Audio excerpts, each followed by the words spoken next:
4 quarters. Get the job done, whatever it takes. I got y'all back. I know y'all got mine. Here's Ryan, going to put it up for grabs. Jones is wide open for the Atlanta touchdown.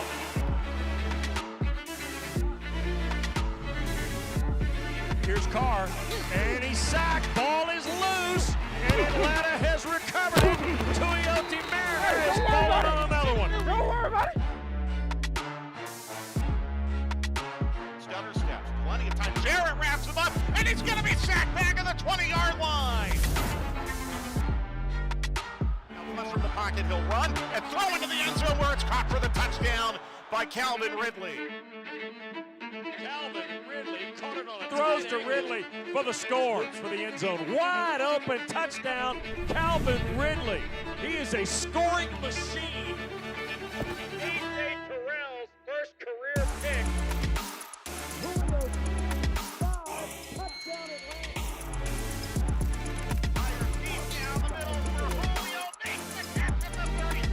Going to cut it loose deep. Zacchaeus is there, and it's caught. Alameda. Touchdown, Atlanta. Holy smokes.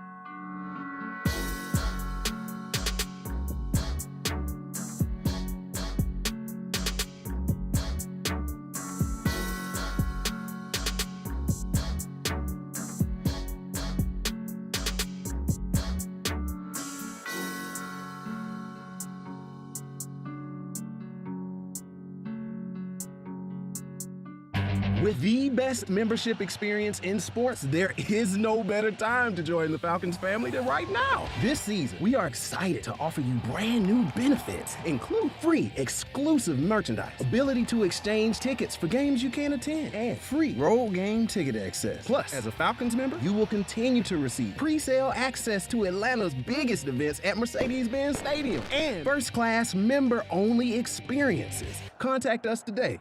Your seat is waiting. Dear head coach, Arthur Smith, you're gonna hear a lot about me. But please, allow me to introduce myself. I'm the ATL. I'm a style all my own. I'm the city in a forest dense with diversity. I'm at the center of civil rights and the birthplace of Dr. Martin Luther King Jr. I'm ahead of my time, a magnet for growth and opportunity. Even if others don't always see it, I influence everything. But let's talk football. We've got big dreams, you and I. We know you have a daunting task ahead of you, a task no one before you has ever achieved. However, don't just focus there. More importantly, take the time to get to know me. Understand me. Embrace who I am and make me a part of your team. The Falcons and I, we go way back, man. From Tommy Nobis, the Grits Blitz and Prime Time, to Michael Vick, Matty Ice, and the Dirty Bird. Our best times have come when we are a reflection of each other. If there is one thing you should know, I love the game, but I stay for the show.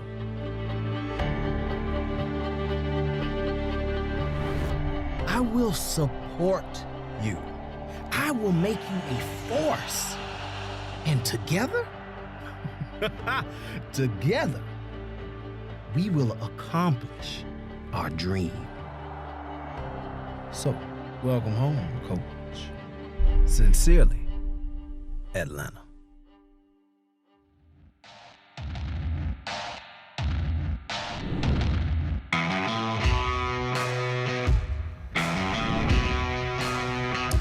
We welcome you to Flowery Branch on AtlantaFalcons.com and at the IBM Performance Field. Great to be with Dave Archer and DJ Shockley, Wes Durham, and we welcome you to the Atlanta Falcons pre-draft show presented tonight by Truist. Well, gentlemen, here we are. The countdown to this always kind of gets to the final stages, and you're reminded how this event has really ramped itself up over the last few years.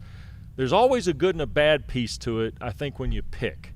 And despite that, Dave and DJ, almost every team still gets some play in the run-up to tonight. It's a fascinating vehicle that the NFL draft has become, Arch. There's no question that this is one of those crown jewel moments for the league, and they've treated it that way in that they've created this weekend. Remember, it used to just be like a weekend. Oh, yeah, by the way, we're going to do some drafting. Now it's Thursday night, first round, second and third rounder on Saturday, Friday, and then Saturday. So it has become an event. And subsequently, the fan has embraced it that way too. I mean, you got people setting up tailgates. We got people trying to figure out what the menu is going to look like, what kind of libation we're going to have for this deal. No question about it. It's an event, no question. All right, let's take tonight as a singular event if we can. And obviously it's the first round. Beyond the Falcons selection tonight, DJ, what sticks out about the opening round? I think the opening round, and you think about how everybody's affected by different picks. And you're talking about, will this team do this? Will this team trade? Will this team go back? Will they have an opportunity to get this particular player? You hear teams say, hey, we're in 25, 26, 27 trying to get into the first round. I mean, so many things can happen in the first round, and so many teams are affected by how teams pick. I think it makes it very interesting. And this draft is no different. There are a lot of teams who need a lot of great players. There are a lot of great players in this draft, and a lot of them are going to go in this first round. And obviously the biggest quandary of them all are the quarterbacks. And as we know in this league, quarterbacks matter. And a lot of teams, as we've seen over the years, they try to get up and they want to go get these guys. And it makes sense because at the end of the day, if you don't have a guy who's going to pull the trigger and be that guy for you, ultimately you're going to be behind the eight ball for a lot of it. So I think the quarterbacks are always a big talk in the first round, but also how all these teams are looking at each other wondering what's going to happen next. All right, when you spend nearly 20 years together on Sundays, I know Arch is a fight guy. So there's a punch-counter-punch to where the draft starts tonight. 1 is Trevor Lawrence, 2 is Zach Wilson. Does the draft start at 3, or does the draft start with the Falcons at 4? I think I might go, Wes, 1A and 1B. I think because I think it matters who's picked by the 49ers in the third spot, because that does affect the Falcons. I think we're obviously sure that it's a quarterback. The 49ers don't go from 12 to 3 and give up first-round picks in 2022 and 23 to not go get a quarterback. Okay. So they're going to take the third guy on the board in their mind. Who is that? Because that selection, I think, determines who Atlanta takes at 4, or if Atlanta decides to slide back. I think those are all still in play. So it's going to be a quarterback. Which one is it? And which one's left for Atlanta to potentially take, or move, or take somebody else? All right, Shock, if Atlanta elects to move down, which has been discussed quite a bit, in your mind today, who are the likely partners they would move down with? I think there are a few obvious teams that are right behind them that give you the indication that there can be some movement. Obviously, Miami sitting there at 6 is a chance, and all this goes into the mindset of how far back do you want to move also, because if you move back to, say, where Denver's sitting back there at 9, you got New England at 15. I mean, those are a couple teams you think about who are looking for a quarterback, possibly want to move up for maybe that third or fourth guy who Archer just talking about, that's a part of this QB class. Well, those are two propositions, I think, for teams that you think can obviously move up and have a chance to go get them. Dave? I will say that Denver's acquisition of Teddy Bridgewater about 24 hours ago changed the equation, because I thought Denver was that team, like you're talking about, Shock, at 9. I think with Drew Lock, the young guy, and then Teddy Bridgewater, the veteran, I think they're out of the quarterback market. So that spot, there's nobody going to come up there. So now I think it's like Shock saying, it's either deep in the draft at New England at 15, are you willing to go back that far, or it's a couple picks back. Real quick, Detroit and the Giants have also been rumored. Do you see it or not? I don't see a quarterback for the Giants. No, I don't see them trying to trade it for a quarterback. All right, so there's where we stand, at least at the start of the manager. New head coach. Last time that happened, 2008.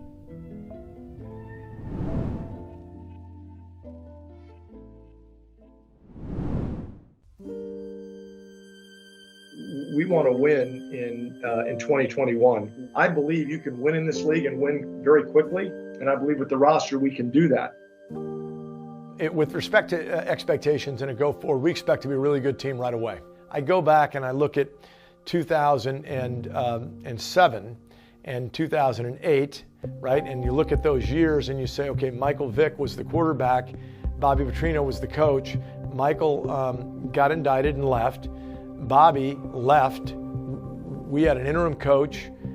We had problems. And in 2008, we brought Matt Ryan on and we went to the playoffs. Today at the Georgia Dome, the Atlanta Falcons start their 44th season in the NFL, fresh and new. A new rookie quarterback in Matt Ryan and a new head coach in Mike Smith. Turner gets it again, going right, cuts left, open field at the 45, 50, Lions territory, headed for the right sideline. They're not going to catch him. All right, Arthur. Mike Crowder here. Was our expectations as high as they were this year or maybe next year? No. For 2008, they weren't, but we exceeded them. And it's because in this league, you can win. And with our talent and our base of talent, we know we can win. First impression from me are everything, and both those guys kicked it straight through the uprights, and maybe the first touchdown of the year for me, for sure. I've spoken to Terry, but we share the same vision. We have the same values. It won't be groupthink, but Terry and I, it'll be an ultimate partnership as we look to build this team in the short term and the long term.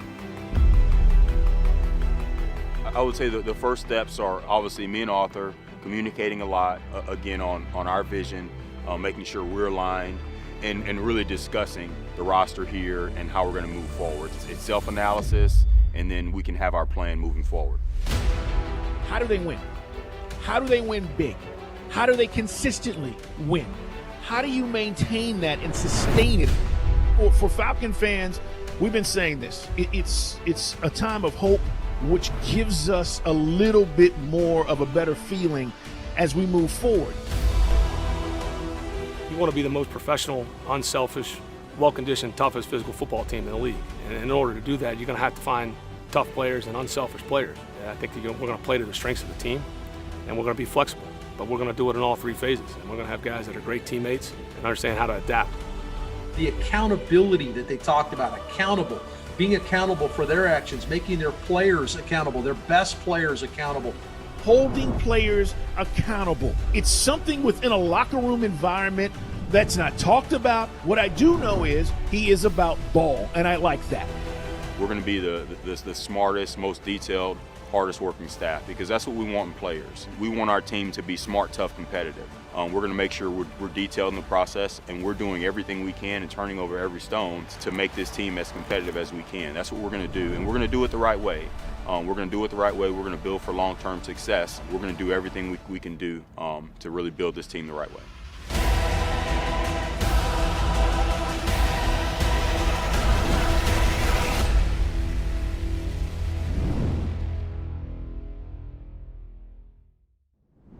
Well, it's always fun to go back and look at what happened 13 years ago. Some of us looked a lot younger. That's all I'm going to say. Expectations are presented by Publix. Dave, DJ, we kind of got to look at this. Atlanta's got 9 picks, including 5 in rounds 5 and 6. If you're going to put expectations on this event, Arch, where you want to start? Well, expectations for me is I want to win now. I know there's a lot of conversation. It's a new regime, and you want to build for the future and try to go out and be competitive and win. I want to win now. So what can you put on the field that can help you do that? I think that Terry Fontenot has done an incredible job in the offseason with the limitations that were on him from a money standpoint to go out and get a guy like Mike Davis, go get guys that could plug in, Eric Harris and Durian Harmon, who can step in and play safety, guys that have played in this league and been successful. So I think this is a team that should you stay healthy, and that's a big key to every team.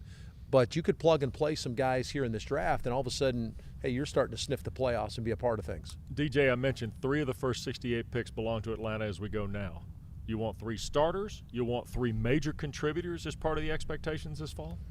I think if in that first round you want a guy who is absolutely a starter, who comes in from day one and has that immediate impact. And you're talking about the other 3 guys or other 2 guys who will be drafted in these first couple rounds, I think these guys have to be major contributors. And Arch just mentioned in the offseason they did a really good job of getting needs. Mm-hmm. And a lot of times in this draft you hear about needs versus wants versus the best available. And I think in the draft is a time where you go get the best available. And I think they've done a good job of taking care of those needs. So the guys who come in those first 3 rounds absolutely have to be contributors and have some kind of major impact on this team. Now, my guys spent a lot of time. We've heard a lot about 4, but Arch has been talking about 35 as much as you've been talking about 4. You think 35 is a really key spot for the Falcons? Absolutely, because I think the run on edge rushers, which is what something Atlanta needs, is going to happen in like 25, 22 to about 40.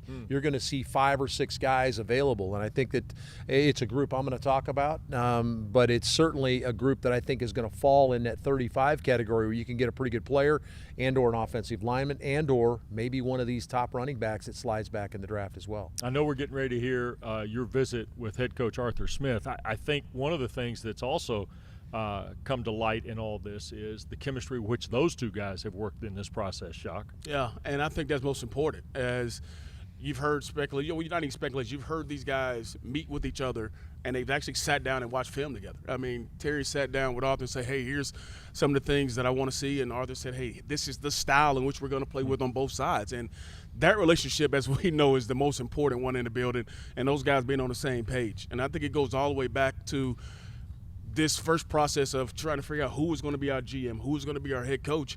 And way back before even Terry Fontenot had the job, he was already reaching out to guys to saying, hey, these are the kind of guys I want to be a part of and work with. So I love the fact that these guys have that kind of relationship. And from day one, not just from the top of it, from ball to everything in between, they're aligned. When we finish on Saturday, what do you want to see out of this, Arch? I think that I want to see a roster that they've kind of rounded out, that they've put some polish to. I mean, these guys are going to have to come in and work and kind of figure out what's going on offensive and defensively. But I do want to look at it and say, wow, I like the way that plugs in. I like the way that works. And I think that's what Terry's going to work to. All right. Well, Dave had an opportunity to sit down earlier with Falcons head coach Arthur Smith.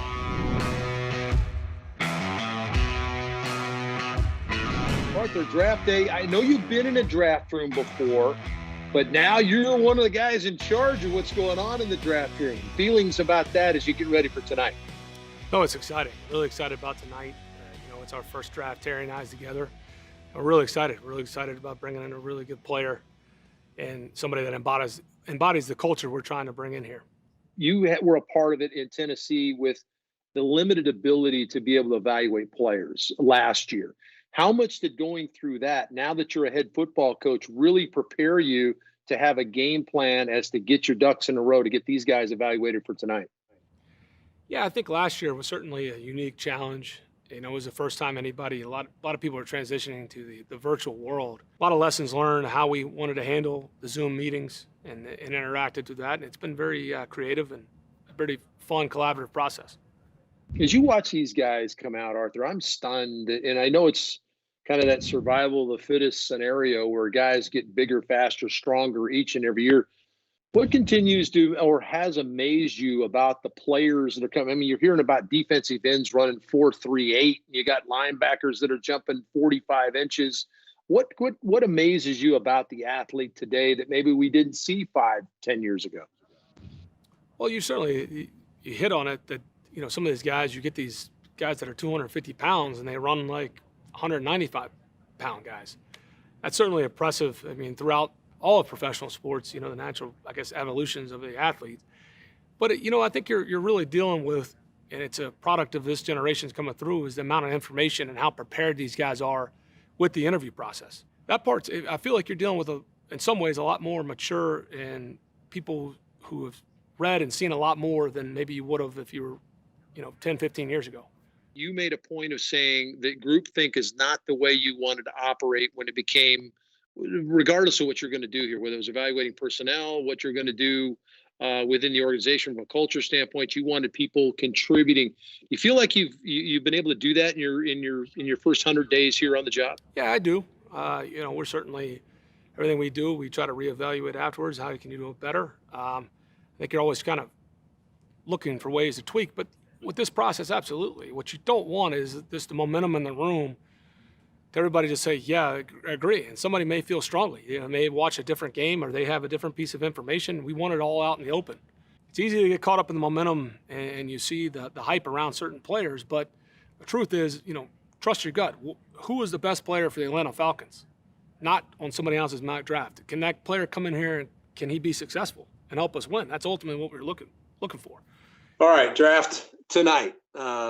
We talked a little bit about it being your first one to be in charge to a large extent in this one. So take us inside Arthur Smith's feelings right now. Give us an idea. Are you nervous? Are you excited? I mean, tell me where you're at. Excited. It's a little bit like game day. You don't want to do anything just because clock's running to make, outlandish decision and not to trust your process. You've got to have a lot of preparation going into it and feel confident. And that's what we feel going into tonight.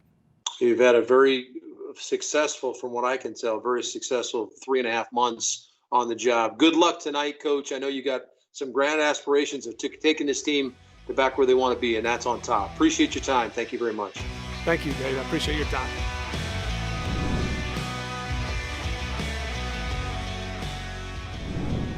Dave Archer's visit with Falcons head coach Arthur Smith, presented for you by Mercedes-Benz. Dave, you've worked in one way or another with almost every Falcon head coach since the 80s. Sans a couple here or there.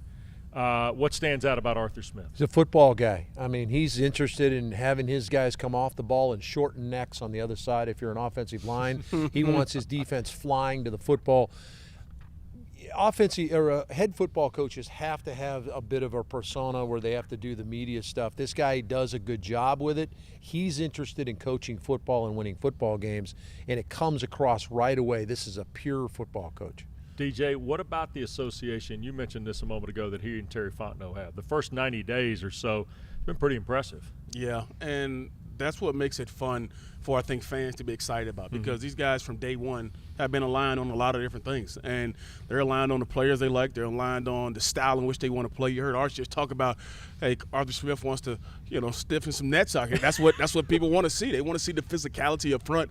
And Terry comes in here with that mindset of, this is the kind of coach I want. So I love the fact that these guys have that same kind of mindset on a lot of different things. But at the end of the day, it all comes down to wins, and these guys both want that badly.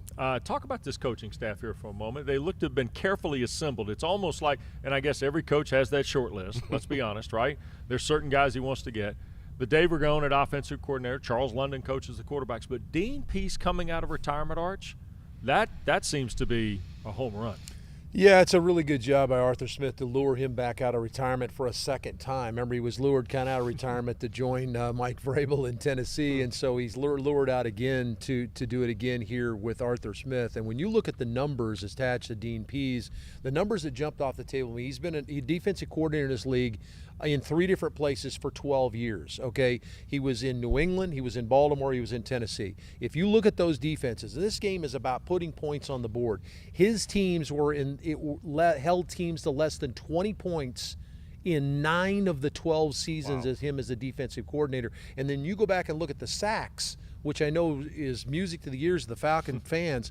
The Falcons have had over 35 sacks, I think, once in the last 10 years. His teams have had less than 35 sacks only once in his 12 years as a defensive coordinator. This guy is a pure defensive coordinator, and it's a really good get.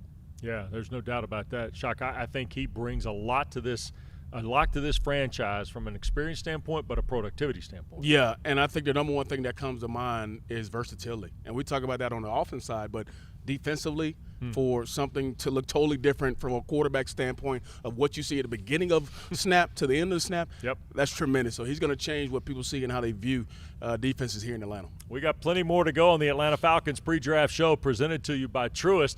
When we come back, we'll get to know General Manager Terry Fontenot a little bit better. Plus, where do the Falcons stand as a football team prior to tonight's draft? Right after this.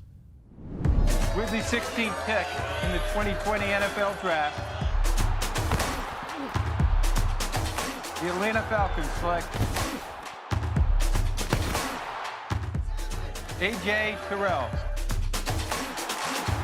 Here's the throw down the field, intercepted. A.J. Terrell's first career pick.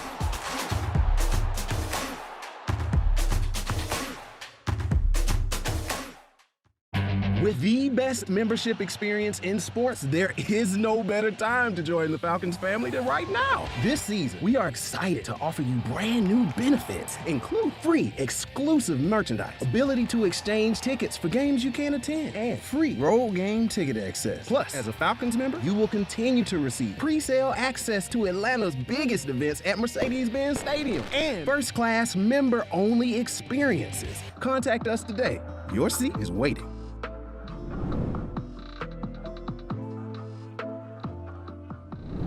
With Dave Archer and DJ Shockley, Wes Durham, welcome back to the Atlanta Falcons pre-draft show presented for you by Truist. Terry Fontenot said on Wednesday that a lot of players on the 21 team have yet to be determined. I did go back and count 16 players who started the final game in Tampa that are still on this roster. So there is experience on hand. So let's take the draft for a moment and put it to the side. Dave, where's this team right now in your mind with the veteran pieces that it does bring back? Well, there's good guys on this team, but there's a couple holes or at least uncertainties. I think that you went and addressed the safety situation in free agency. You like how that probably looks. Corner now is kind of a reboot. Isaiah Oliver is back at the corner spot. Is that an area that you kind of need to adjust that? We know after a couple years how well or not didn't work. So how's that going to play out? So there are some places where you feel like you could adjust and build it. Hopefully the draft provides you that opportunity. DJ, experience in certain areas. They did a nice job in free agency with what they could do. Yeah, and I think that's important too, because when you bring in guys who have played, who have been in this league a long time, they can bring along some of these guys that maybe you're bringing here in the draft, or guys who are younger, who you're hoping to fill the void of some of those holes that Arch just mentioned. So having that experience, having guys who have done it and understand how to adapt to certain situations. Maybe they've been in positions where they've been around new head coaches or new staffs, and they know how to handle those situations, which is always huge. All right, Arch, you mentioned Duron Harmon, Eric Harris earlier. Barkevious Mingo, Cordero Patterson are guys. Name, by the way, great name. I mean, what's that, Barkevious Mingo? Yeah, great. Excited for that, aren't you? Oh, I love that name. Can't wait for you to make that call on Sunday. So, but those are guys that have played a lot of football, some for a variety of teams. When you get a new transition, you guys played this, when you are a new transition coach, GM, staff, veteran guys that have been a lot of addresses, that's not a bad thing sometimes. Well, and part of the selection of these particular players aren't just because they wanted to fill a hole. They fit the criteria that Terry's been talking about.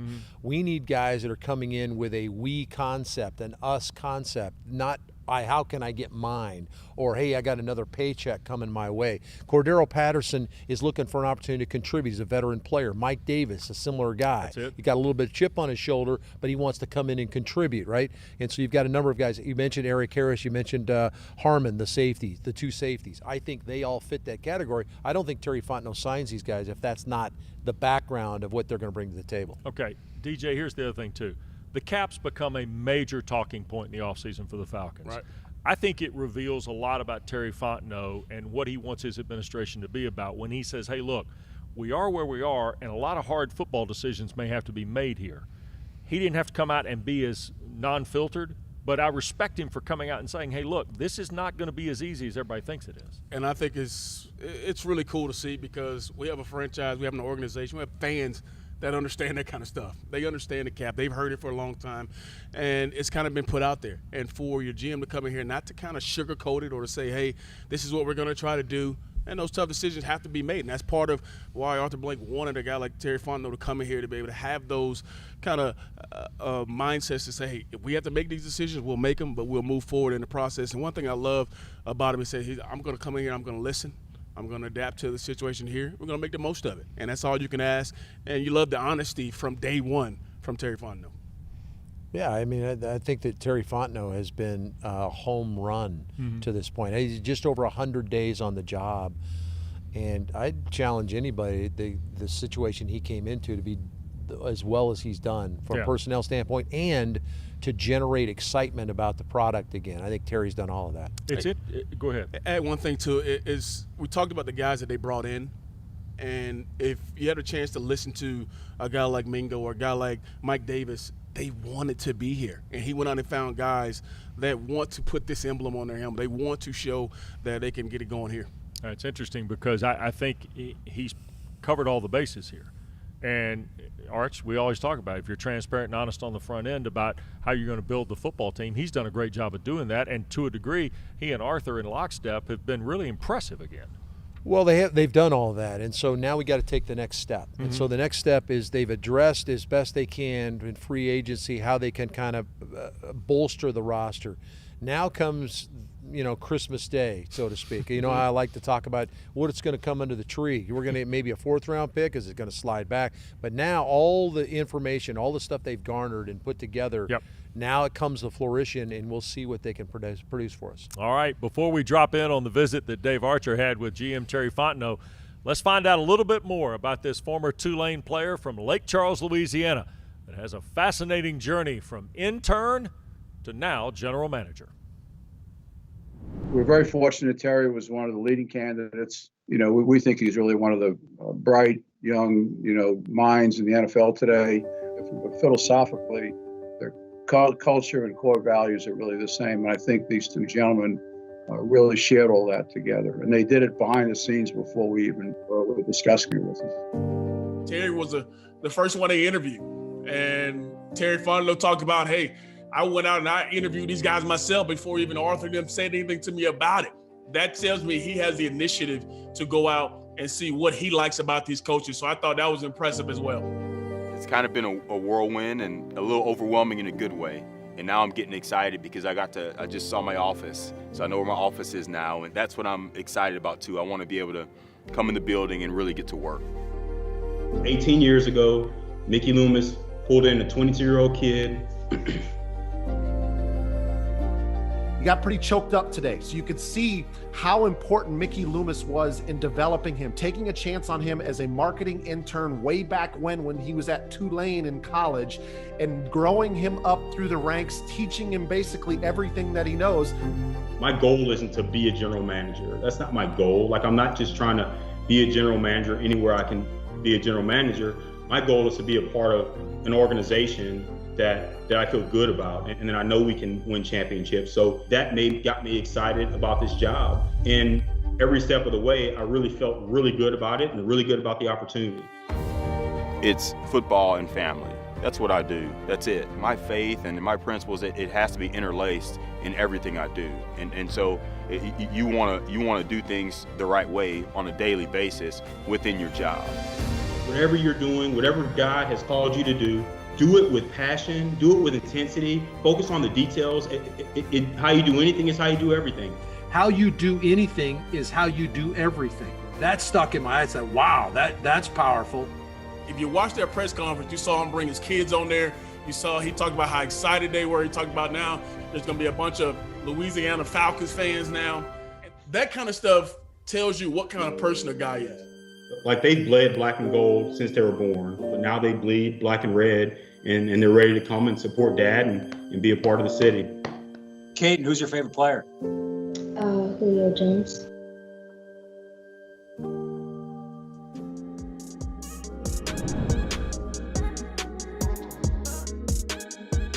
Terry, a lot of people are excited. I want to know, what are your feelings about running your own ship for the first time as the general manager of a football team? Dave, I'm really excited, and I just correct you. I would say it's our ship, man. There's a lot of people from the head coach, the coaching staff, the scouting staff, and a lot of people that have worked really hard to get where we are in this process. They're smart and they're detailed. We're turning over every stone, and we really believe this is going to be our draft. This is going to be our team. This is our building. This is our culture.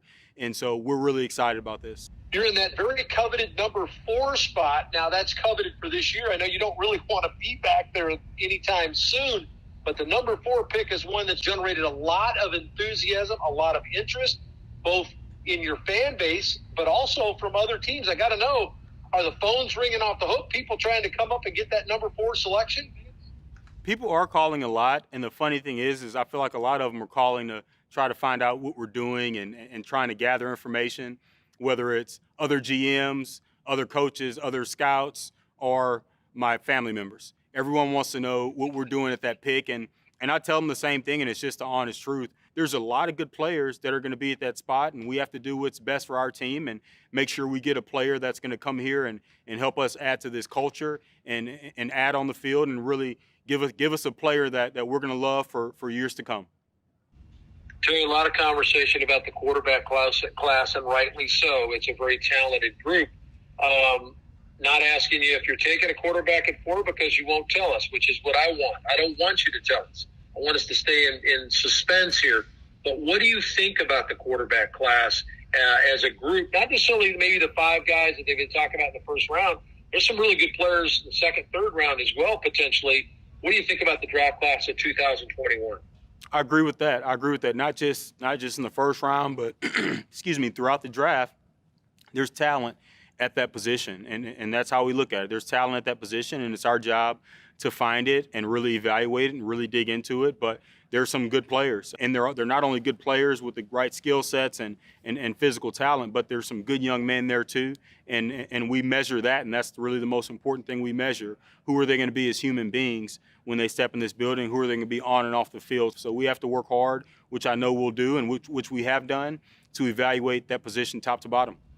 You've talked about best player available, and there's also a need. So how do you blend those two together? Well, what you really have to do is number one, it's easy to say best player available, but we've talked about this, and our pro scouting staff has done an exceptional job finding players that really fit some need. Again, our pro staff has put us in position with the players we've been able to sign to take the best player on the board, and that's what we plan to do.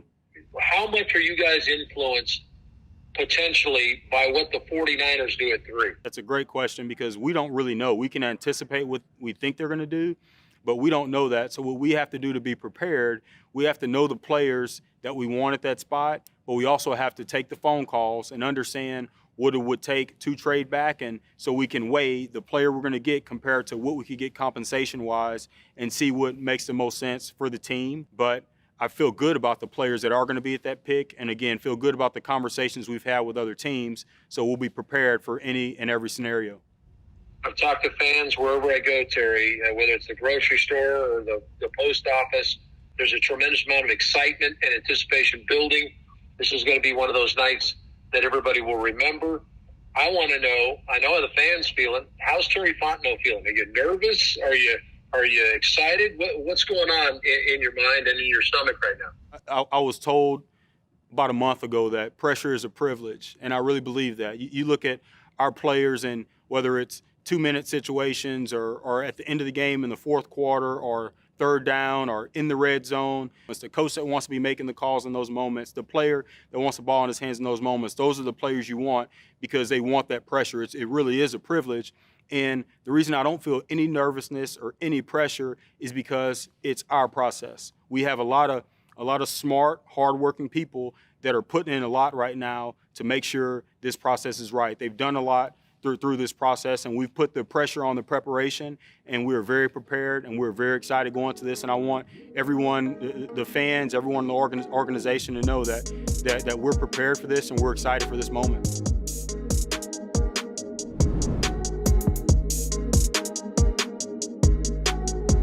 Dave Archer's visit with Terry Fontenot, presented to you by American Family Insurance. It's not the first time you visited with Terry. It's just the one prior to the draft. Yeah. What strikes you about this guy the most? He's such a broad thinker. He's a big picture guy that can immediately become fine focused and narrow it down to maybe a particular topic and then broaden himself back out. I mean, he said the way we do everything is the way we do anything. And that stuck with me. And so that's the way I've kind of tried to do my job. He's affected me, and I'm not even playing for the club. Yeah. It's interesting, though, DJ. You have to kind of have the attitude and the philosophy if you're going to take this job, especially, and the thing I respect the most is the journey. Yeah. I mean, the journey that he's been on to become the GM, just that connects with me. In that conversation with Arch, he asked him about some of the guys that – he's been around. Mm-hmm. And he said, yeah, I've been around a guy for a long time, and he's taught me a lot, but also from people who I haven't been around, and I've learned things from them. And I think that's an outstanding quality for a GM to have, that kind of ability to say, hey, sometimes I got to reach outside my comfort zone or outside my box to say I can learn things from these particular people. Now he's got his opportunity, And he's doing it his way, of course, but he's also understood where he came from, and that's helped him become the man he is today. And quite frankly, it's what this organization needs, and it's what this organization has in Truist Fontenot. All right, when the draft finishes Saturday, his biggest challenge between the draft and the opening of camp will be what, Arch, in your mind? Well, the first one is obviously tonight when we start talking about how can you fill a couple of spots with best player available in need. That's where you really begin to juggle and you find out how good these guys are from a personnel standpoint. How do you mesh those two together? Atlanta has some very specific needs. They need a potential left guard. They need an edge rusher. They need a corner. Can he address some of those things and make this team a competitive team when we get to camp so there is competition so you can pick the best guy? Yeah, because we're talking about a totally different structure to the year now. Remember, 17 games, just 3 preseason games, and this is a first-year administration. So all the little details in the offseason shock even develop more of a premium, right? And that word develop is big. I think you're going to have – we talked about some of the key players on this team who already are in-house. Well, those guys are going to be a big part of trying to build what this new regime looks like. And I think everybody a part of this organization said, hey, this is a brand-new start. 2020 wasn't what everybody wanted for a number of reasons. But, hey, we got a new head coach. We got a new GM. Now we have an opportunity to show – not just this city, but everybody in the National Football League, what the Atlanta Falcons are about, and it starts, like Art said, tonight, and then develop them as we get into the season. All right, when we come back on this Atlanta Falcons pre-draft show presented by Truist, what positions are the biggest premium for the Falcons? We're going to examine 3 different areas where we expect to see a player taken. Plus, we're going to offer our expert opinion as to who Atlanta takes tonight in the first round right after this. With the 3rd pick in the 2008 NFL Draft, the Atlanta Falcons select Matt Ryan. Ryan going to throw first professional pass. Caught! He lives in Atlanta! It's going to run. Has some room and a touchdown. 16 AP, most valuable player is Matt Ryan.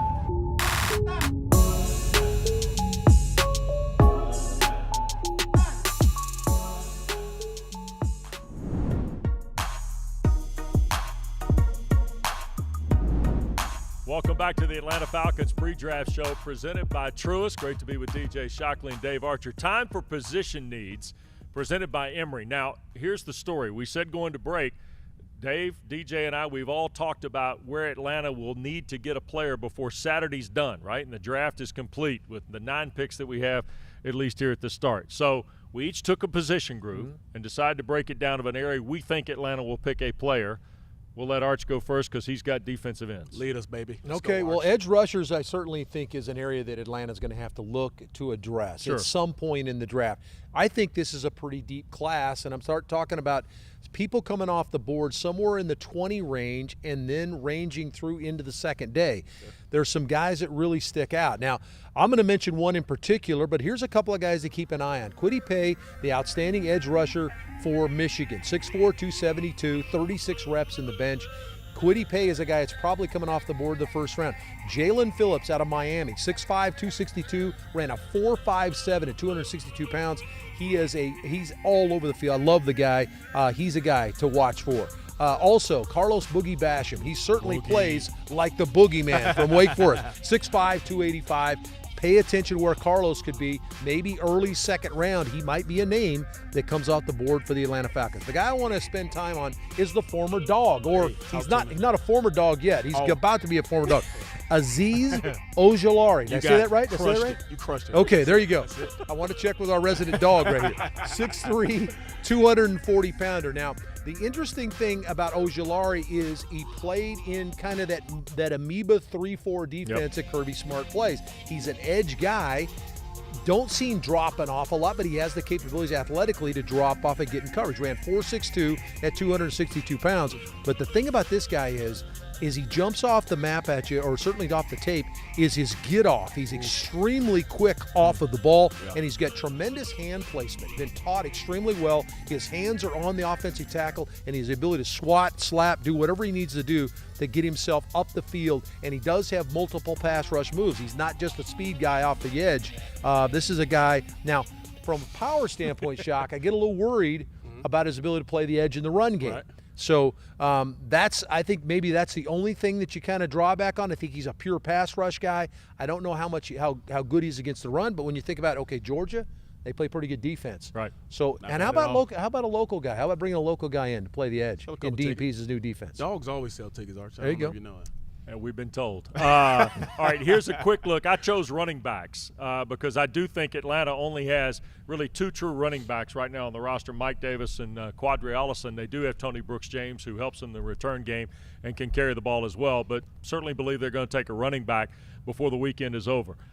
Took a couple of guys that I think will go early. First one being Najee Harris out of Alabama, who, to me, it might be the best 3-down back available in the draft. 460 carries in the last 2 years for the Tide, about 2,700 yards, 39 touchdowns. California native who came east to play and down south. Tackle breaker, I think underrated receiver as well. He had 70 catches in the last 2 years. The only knock, really, he's not tremendous in pass protection, but certainly at Alabama they had a great offensive line. He wasn't asked to block very much. Javonte Williams is the one who might be the second best back in the draft. Could crawl into the bottom of the first round tonight. He's a contact runner. I had a scout tell me he's his own blocking back at times. His best football might be ahead of him, in part because he split time at Chapel Hill with another guy who will probably be drafted this week in Michael Carter.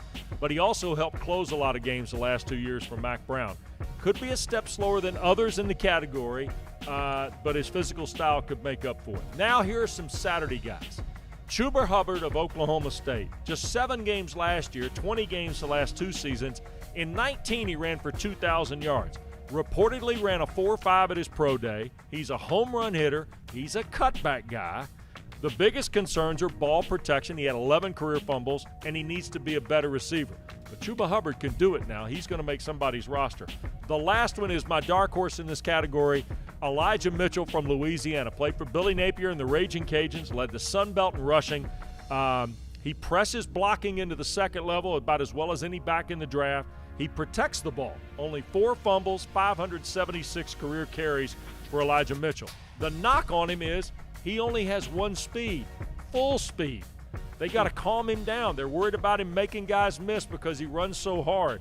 The other value he adds late, he's also a guy who helped in the return game and got Sun Belt honors in the return game. So I gave you 4 different guys, early, midline, late. There you go. Okay. No Travis Etienne. Yeah, I'm going to jump into the defensive back range. You guys got everything else covered. So let's talk about the defensive backs here because we know coming shock. in. DB shock. Let's go, baby. DB's for DJ. So the big thing about my defensive backs that I've talked about, obviously we come into this offseason not having a Ricardo Allen, not having a Keanu Neal, not having a DeMonte Casey. We go out and get Eric Harris, obviously in free agency, but there's still some voice to fill. We talked about it earlier on the outside. A.J. Terrell was tremendous for the Falcons last year and think he's going to be even better in his second season. I got 5 guys I want to talk about here, and all these guys are 6 foot and above and have some kind of versatility about them. J.C. Horn and Patrick Surtain are 2 guys who are shutdown corners. You can put them on the island similar to A.J. Terrell and be those style of players you want. Now, I mentioned those guys because the Falcons possibly get a great offer and they move back a little bit. Those guys could be falling right there around that 9-10 range. There's a chance for you to pick up a really good corner in one of those 2 guys. Trayvon Merrick out of TCU, we all have talked about him a couple times. 6'2", 202 pounds, really big physical safety. Loves to come down and we'll put his hat on you for a little bit. And Caleb Fairley from Virginia Tech, 6'2", 207. Just had surgery March 23rd, which is, I don't know if you guys know this, is my birthday. Of course. But Yeah. obviously he's going to be back. He'll be fine. They say he'll be back for training camp, so and he should be good to go. One guy I want to focus on, Richie Grant from UCF. And I wanted to bring him up because he's a guy that, hey, Austin Hiddle, our producer, UCF guy, loves him. So, hey, let's talk about him. Yep. Richie Grant, really, the versatile part of him is what I like about him. He's a big guy, he's 6 foot 194, not as big as other guys, but 6 foot 194. And through his time, 10 interceptions, 259 tackles throughout his career with 33 starts. This guy plays in the box. This guy plays high hole. He can play in the nickel. He can do a lot of things for you in this defense and gives you that versatility you like. Now, if he's a 3rd or 4th guy, that helps you as well. But also the number one thing is this guy played 4 seasons at Central Florida, but also played 4 seasons on special teams. Comes in and has an immediate impact for you. So if you want to use him in the secondary or be an immediate impact for you on special teams, Richie Grant can be that guy for you. Job well done, gentlemen. Nice. Job well done. When we come back on this program, we'll get to our expert picks. Who will Atlanta take tonight at 4? Our position needs are brought to you by Emory And we'll come back and close down the Atlanta Falcons pre-draft show presented by Truist right after this. With the 26th pick, he is the best route runner in this class. I don't think it's particularly close. the Atlanta Falcons select To me, I think he's the best receiver in this draft. Ridley, touchdown! Calvin Ridley, another score! Calvin Ridley, wide receiver, Alabama.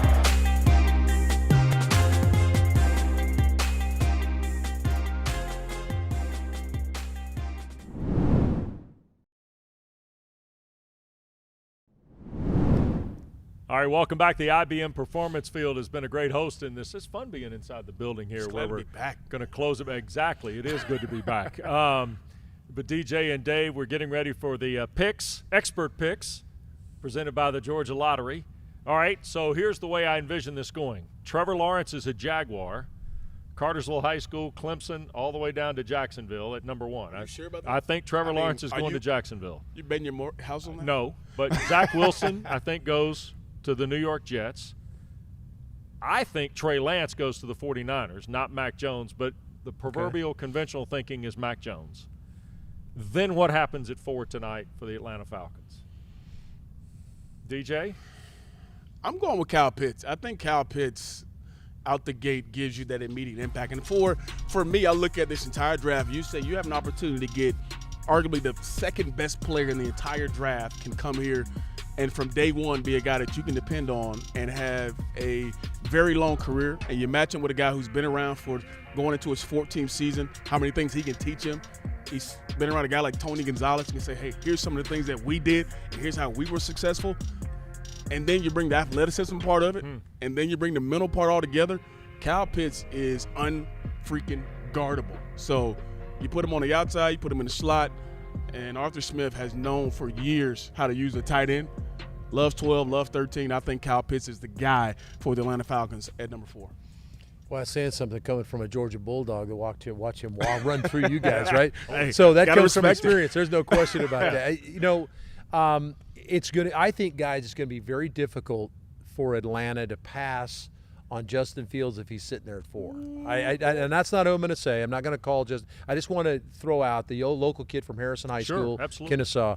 I can't find anything wrong with the guy. But if you're not in the quarterback market, which Atlanta may not be, I'm going to side with Shock. Yeah. And I'm going with Kyle Pitts too. The reason I'm thinking that is because we're in a new era now. This is about scoring points, putting points on the board. Yeah.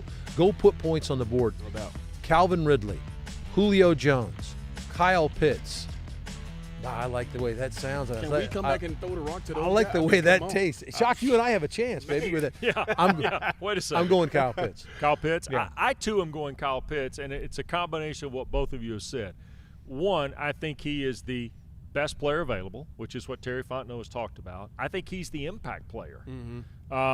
Look, the other part of that conversation is this. Terry Fontenot's been very honest, and we've mentioned it here tonight, about hard football decisions that have to be made.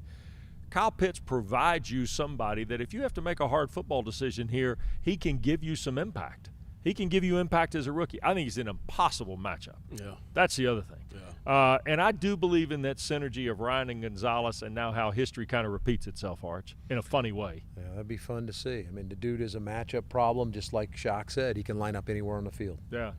This has been fun. Always great to be with you guys, especially now. We all get to do this together, sitting in the same room, in right? Person? Yeah, cool. Thanks to our great crew for helping us out here with the Atlanta Falcons pre-draft show. Don't forget, full coverage of tonight's first round is available at NFL Network here in just a moment at 8 o'clock.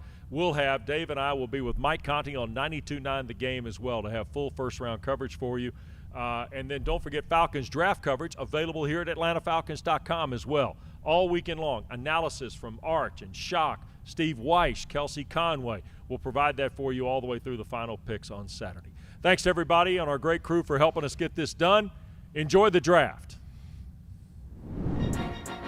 With the 3rd pick in the 2008 NFL Draft, the Atlanta Falcons select Matt Ryan. With the 6th pick in the 2011 NFL Draft, the Atlanta Falcons select Julio Jones. With the 26th pick in the 2018 NFL Draft, the Atlanta Falcons select Calvin Ridley. With the 14th pick in the 2019 NFL Draft, the Atlanta Falcons select Chris Lindstrom. With the 31st pick in the 2019 NFL Draft, the Atlanta Falcons select Caleb McGarry. With the 16th pick in the 2020 NFL Draft, the Atlanta Falcons select A.J. Terrell.